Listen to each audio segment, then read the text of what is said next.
Olá, tudo bem? Meu nome é Alberto Chaves para mais um conteúdo de História do Brasil. Para você que vai fazer Enem, para você que precisa aprender História para concurso civil ou militar, para você aluno do ensino médio, para você aluno do ensino fundamental e para você curioso pelo conteúdo de História.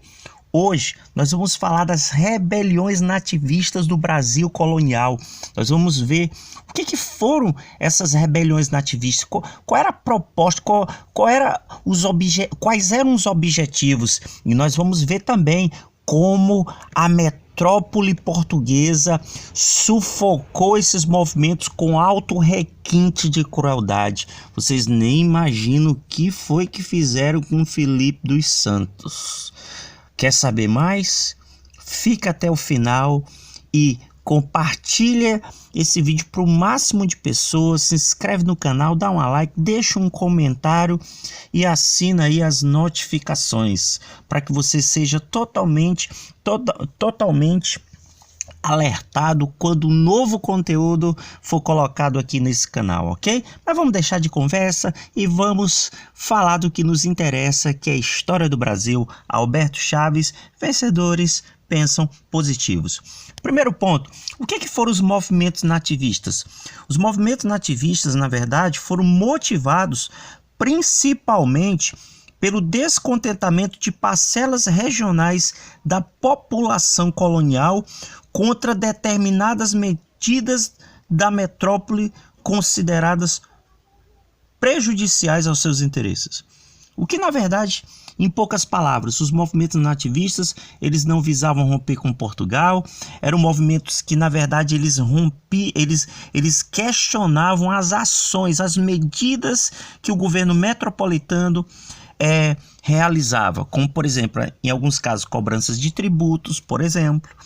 Aqui nós temos alguns casos que nós vamos estudar, alguns movimentos, que foram a Revolta de Beckman, no Maranhão, em 1684, a Guerra dos Emboabas, em Minas Gerais, em 1708 e 1709, a Guerra dos Mascates, em Pernambuco, 1710 e 1711, e a Revolta de Filipe dos Santos, em Vila Rica, Minas Gerais, 1720. Todos esses movimentos são considerados movimentos nativistas, não visavam romper com Portugal. Mas vamos começar falando da Revolta de Beckman. Quem é do Maranhão geralmente chama até de Revolta de Beckman. A Revolta de Beckman, que aconteceu em 1684 no Maranhão, no século XVII, o Maranhão era uma região pobre, estava vivendo principalmente da exploração das drogas do sertão e da pequena lavoura com a mão de obra indígena, mais barata que a africana, que era empregada principalmente nos engenhos da Baía de Pernambuco, para a fabricação de açúcar. E aí o que acontece? O uso dos nativos como os escravos acabou gerando um atrito entre os jesuítas da região, que se utilizavam dos índios para manter suas propriedades. Por quê? Nós vamos ver aqui de imediato que os padres jesuítas eles se utilizavam muito da mão de obra indígena para as suas atividades, e os colonos também. Só que começa a ocorrer um atrito. Então, os atritos entre colonos do Maranhão e os padres jesuítas e o não cumprimento das funções da Companhia Geral de Comércio do Estado do Maranhão acabaram gerando a Revolta de Beckman. Como assim? Para que esses para que esses atritos eles pudessem ser resolvidos, então o que acontece? Em 1682, a metrópole portuguesa criou a Companhia Geral de Comércio do Estado do Maranhão. Qual o objetivo? Primeiro, ela passa a ser detentora do monopólio de comércio da região pelo prazo de 20 anos. Olha aí, 20 anos. Só que Portugal, com isso, ele procurava incentivar a colonização da região e o trabalho dos colonos.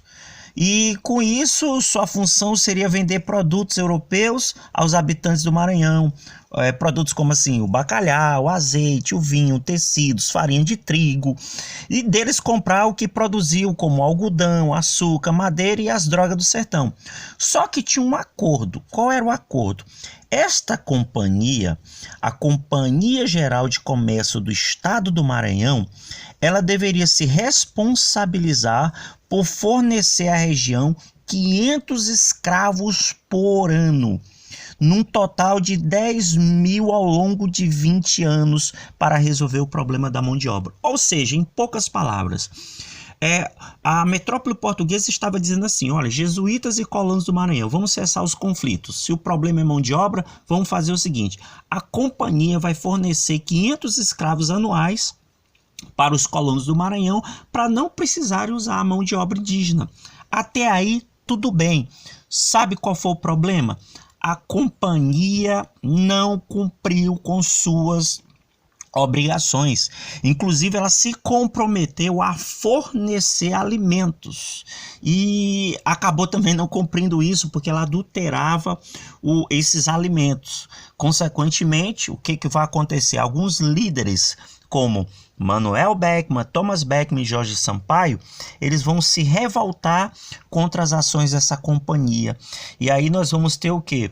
Sob o comando do fazendeiro Manuel Beckmann, os revoltosos ocuparam a cidade de São Luís, de onde expulsaram os representantes da companhia, inclusive os jesuítas que se opunham à escravização indígena, governando o Maranhão por quase um ano. Olha aí o que foi que aconteceu.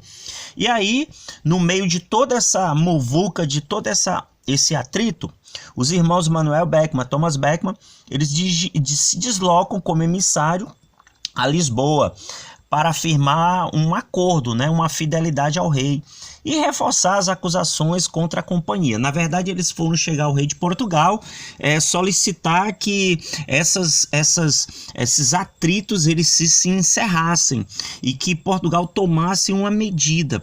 Sabe o que foi que aconteceu? É simples. O governo metropolitano ele foi altamente repressor. A reação metropolitana ela foi violenta. O primeiro passo, ela nomeia um novo governador, que foi o Gomes Freire, nomeação de um novo governador, que é o Gomes Freire de Andrade, e, consequentemente, foi encaminhado para o Maranhão com algumas tropas para combater os revoltosos. E o movimento acabou sendo sufocado, tendo Manuel Beckmann e Jorge Sampaio, eles acabaram sendo enforcados. Olha aí, o movimento foi vencido e seus principais líderes foram enforcados.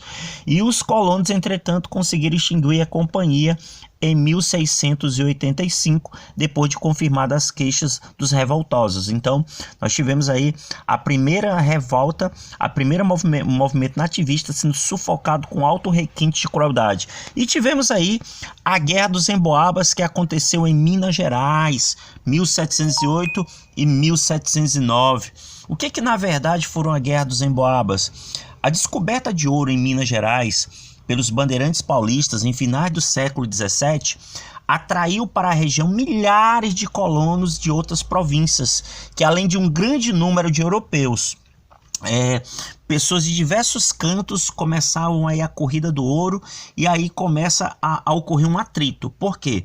Os bandeiras paulistas, eles reivindicam a exclusividade da extração do ouro, e os estrangeiros, eles querem também extrair o ouro, e começa a ter um atrito. De um lado, os paulistas, e do outro os emboabas, que eram os estrangeiros. Então, julgando-se como direito exclusivo de exploração das minas, os paulistas eles começaram a hostilizar os estrangeiros, chamando de emboabas, que é uma palavra em tupi que significa galinha calçada, ou seja, estrangeiro ou aves emplumadas. E aí nós vamos ter um atrito sobre a liderança de Manuel Nunes Viana, o governador das Minas, e Bento de Amaral Coutinho. Os emboabas enfrentam os paulistas em vários combates. O mais marcante deles foi um episódio chamado Capão da Traição, no qual 300 paulistas foram cercados pelos emboabas. Diante da promessa de que ninguém seria morto, os paulistas se renderam e entregaram as armas. O comandante dos Emboabas, Bento de Amaral Coutinho, entretanto, ordenou o ataque e massacrou os inimigos. Então, como consequência, o capão da traição vitimou esses 300 paulistas cercados pelos Emboabas. E em 1709, o governo português ele fez uma intervenção a fim de pacificar a região e melhor administrar, e resolveu separar a capitania de São Paulo e Minas Gerais da capitania do Rio de Janeiro. Pouco depois, os bandeirantes paulistas, em busca de ouro em Goiás e Mato Grosso, abandonando a região de Minas Gerais. Então, o que acontece? No meio de tudo isso, o que você precisa entender? Que após a repressão, com o embate aí da Guerra dos Emboabas, nós vamos ter a separação da capitania de São Paulo e Minas Gerais da capitania do Rio de Janeiro. Então, é mais um movimento que acaba sendo sufocado por Portugal, pelos portugueses. E tivemos também um outro movimento chamado a Guerra dos Mascates, que é outro movimento nativista muito importante que aconteceu em Pernambuco, 1710 e 1711. Qual é a causa disso? O atrito entre os holandenses e os recifenses. O que você tem que entender? Quando os holandeses se instalam em Pernambuco, eles vão incentivar o comércio. Então, a prática de comércio ela passa a se destacar como uma atividade importante em Pernambuco, fazendo com que Recife se destaque poderosamente, enquanto os holandenses, que eram produtores de açúcar, começam a viver uma crise. E aí nós vamos ter um embate entre esses dois grupos.